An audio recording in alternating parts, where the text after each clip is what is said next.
Five को किस प्रकार से तैयार करते हैं। हम बात कर रहे हैं निर्वाचन जो प्रक्रिया चल रही है, चुनाव अभी राजस्थान के अंदर हो रहे हैं, चाहे कहीं भी चुनाव हो रहे हैं, विशेषकर हम राजस्थान की बात कर रहे हैं अभी, जैसे कि नगर निकाय के चुनाव हो रहे हैं, चाहे वो पंचायत के चुनाव हो, कोई भी चुनाव हो, ये प्रपत्र लगभग समान ही होते हैं। सभी जगह आपको एक ही बात समझनी है दोस्तों। तो PS05 जो प्रपत्र है आपका, उसको किस प्रकार से तैयार करना होता है। प्रपत्र बहुत ही इंपॉर्टेंट दस्तावेज होते हैं। प्रपत्र यदि आप अच्छे से कंप्लीट कर लेते हैं तो आपको कोई भी दिक्कत नहीं आती है, सारी दिक्कतें आपकी दूर हो जाती हैं दोस्तों। यदि आप चाहते हो सबको जानना, अच्छे से आपके काम को करना, कोई दिक्कत आपको नहीं आए, ये सब चाहते हो तो चैनल को जरूर सब्सक्राइब कर लो। फटाफट सब्सक्राइब करें, बेल आइकन को प्रेस करते हैं, अपने दोस्तों को शेयर कर दिए और वीडियो अच्छा लगे तो लाइक करें दोस्तों। आपको इस पर सारी जानकारी मिलती रहेगी, जो भी इंपॉर्टेंट है पूरी प्रोसेस हम आपको बताने वाले हैं। इसमें कंप्लीट प्रोसेस आपको मिलेगी एक साथ, ठीक है। तो PS05 कैसे तैयार करते हैं, चलिए स्टार्ट कर देते हैं।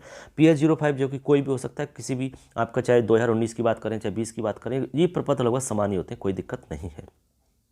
अब देखो, इसमें सिंपल सी है, जो भी आंकड़े आपसे पूछे जा रहे हैं वो उनको आपको लिख देना है। जब आपका चुनाव हो जाएगा, वोट पूरी कंप्लीट वोट की प्रक्रिया आपकी हो जाएगी, उसके बाद में आपको ये कैसे आपको तैयार करना है वो देखिए।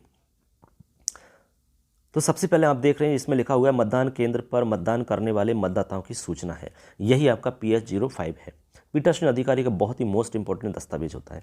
अब देखो यहाँ लिख रहा है निकाय का नाम एवं वार्ड संख्या। यहाँ सबसे पहले आपको क्या लिखना है, निकाय का नाम लिखना है और वार्ड संख्या लिखना है, ठीक है। निकाय का क्या नाम है और उसकी वार्ड संख्या कितनी है। तो निकाय का जो भी नाम रहेगा उसका वार्ड संख्या जैसे 48 है, 50 है तो 50 लिख देनी है। नाम क्या है वो लिख देना है, अमनपुरा, अमन का पुरा, जो भी है, बिलासपुरा, जो भी कुछ भी रहेगा। इसके बाद में यहाँ देखो, यहाँ लिखा हुआ है मतदान केंद्र का नाम। अब मतदान केंद्र का नाम आपको यहाँ लिख देना है, मतदान केंद्र का नाम क्या है, ठीक है। जो भी स्कूल का नाम रहेगा वो लिख देना कि राजकीय प्राथमिक विद्यालय फलाना, राजकीय उच्च माध्यमिक विद्यालय फलाना। उसके बाद में उसकी संख्या कितनी है, तो संख्या में लिख दो 105, 102, 103 या 121 या 125, 132, जो भी संख्या रहेगी वो आप संख्या लिख देंगे, सिंपल। इसके बाद में जिले का नाम, यहाँ पर आपको ज़िले का नाम लिख देना है। जैसे कि मान लो बारा है, झालावाड़ है, डूंगरपुर है, बांसवाड़ा, जालौर, प्रतापगढ़, कुछ भी है, जो भी नाम रहेगा वो आप नाम लिख देंगे, ठीक है।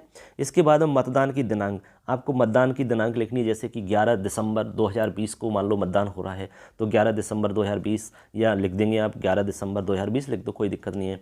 या और कोई डेट है तो वो लिख दीजिए आप, कहने का मतलब यहाँ आपको तारीख लिख देनी है, ठीक। इसके बाद में आप आगे चलते हैं। आगे है उपयोग में ली गई कंट्रोल यूनिटों की संख्या। अब यहाँ पर आपको क्या लिखना है, जो कंट्रोल यूनिट आपको मिली है CU, ठीक है, CU जो मिली है वो कितनी मिली है, उनकी संख्या आपको बतानी है। जैसे मान लो आपको 1 मिली है तो 1 लिखना है, 2 मिली है तो 2 लिखना है, ठीक है।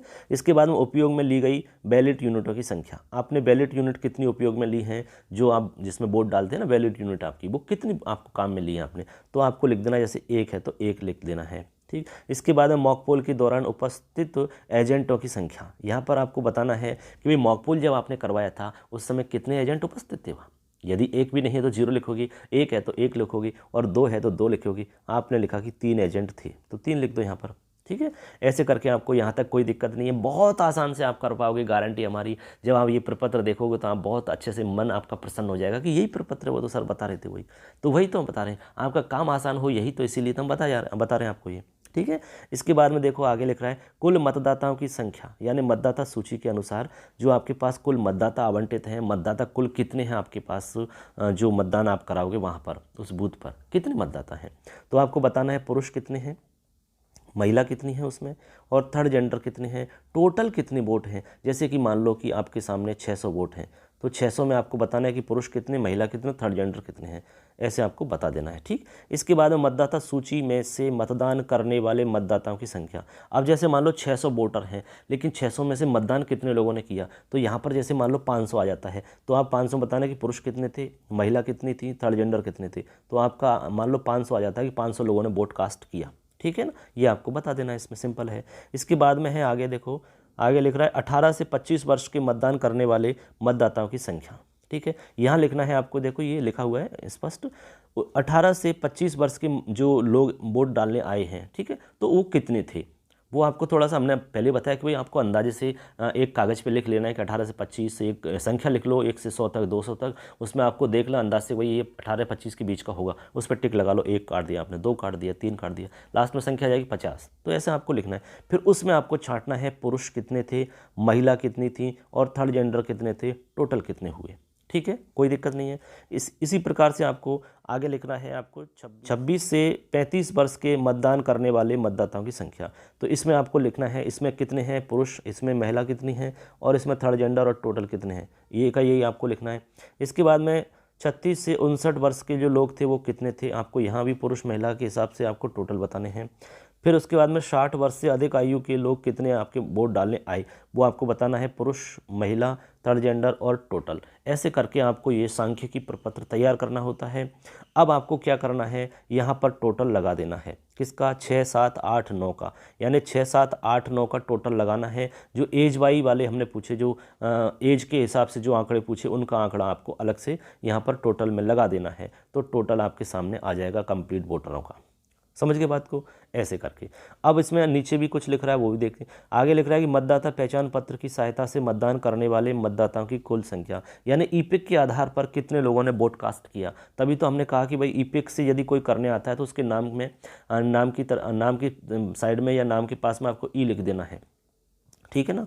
तो आप ईपिक की काउंट कर लोगे, ईपिक से 100 लोगों ने वोट कास्ट किया है, 200 लोगों ने वोट कास्ट किया है, तो यहाँ लिखना है ईपिक से कितने लोगों ने किया है।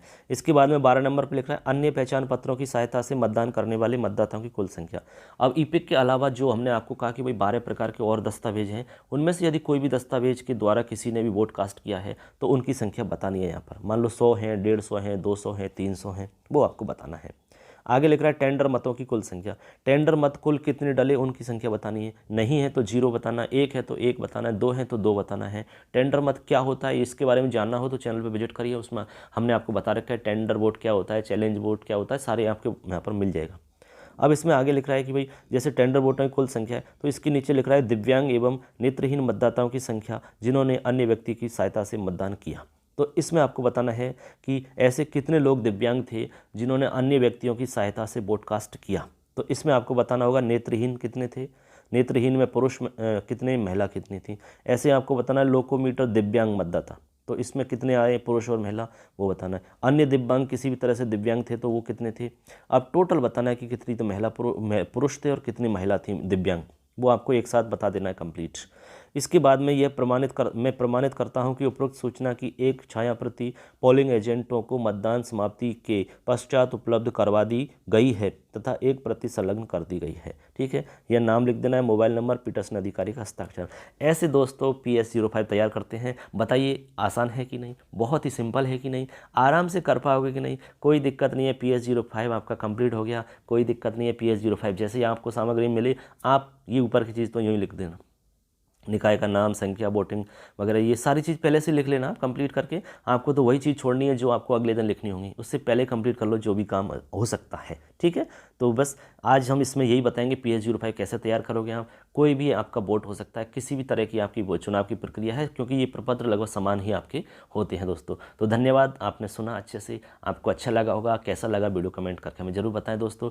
और यदि आपको अच्छा लग रहा है, आपको मिलता है कि भाई इस पर और अच्छी जानकारी मिल सकती है, चैनल को आप सब्सक्राइब कर लीजिए, फटाफट अपने दोस्तों को शेयर कर दीजिए। धन्यवाद दोस्तों, थैंक्स।